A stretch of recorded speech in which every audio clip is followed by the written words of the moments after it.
Welcome to StarScene Central.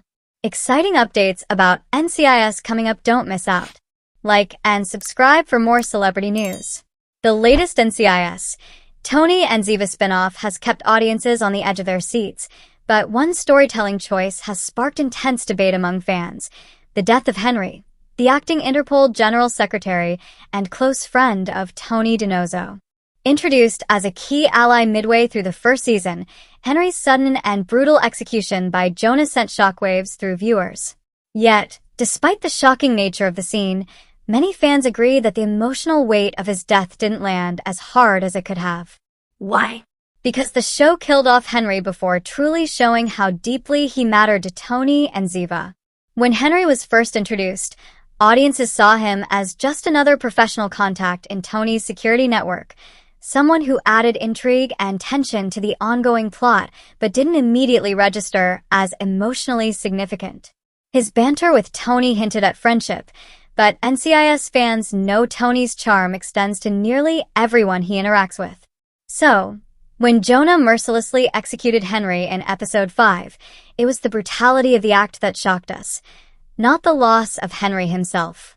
Only later did the series begin revealing how meaningful Henry truly was in Tony and Ziva's lives, and that's where many believe the writers missed a critical storytelling opportunity.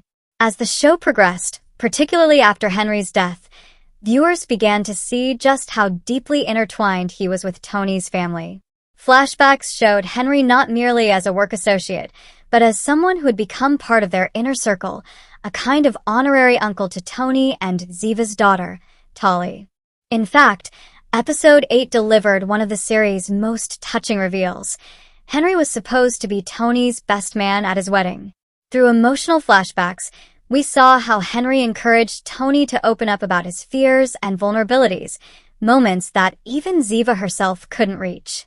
These scenes painted a portrait of a friendship filled with trust, loyalty, and warmth, the kind of bond that would have made Henry's death truly devastating had we understood it earlier. The problem lies in the show's timeline and pacing. By choosing to reveal Henry's depth and importance after his death, the writers inadvertently diluted the emotional payoff. When Henry was killed, audiences saw him as an expendable side character, not the beloved friend and father figure that later episodes portrayed. The grief Tony experiences in the aftermath, Michael Weatherly's heart-wrenching portrayal of a man shattered by loss, feels genuine and moving, but the audience's empathy arrives too late. We're only able to process Henry's importance through hindsight, which weakens the emotional resonance of his demise. Moreover, the dual timeline structure of Tony and Ziva may have contributed to this issue. While flashbacks serve as a compelling storytelling device to flesh out character backstories, in this case, they undermine the potential impact of Henry's death. If audiences had seen more of Henry's bond with Tony and Tali earlier in the series, his loss would have struck a deeper chord, transforming a simple narrative shock into a powerful emotional gut punch.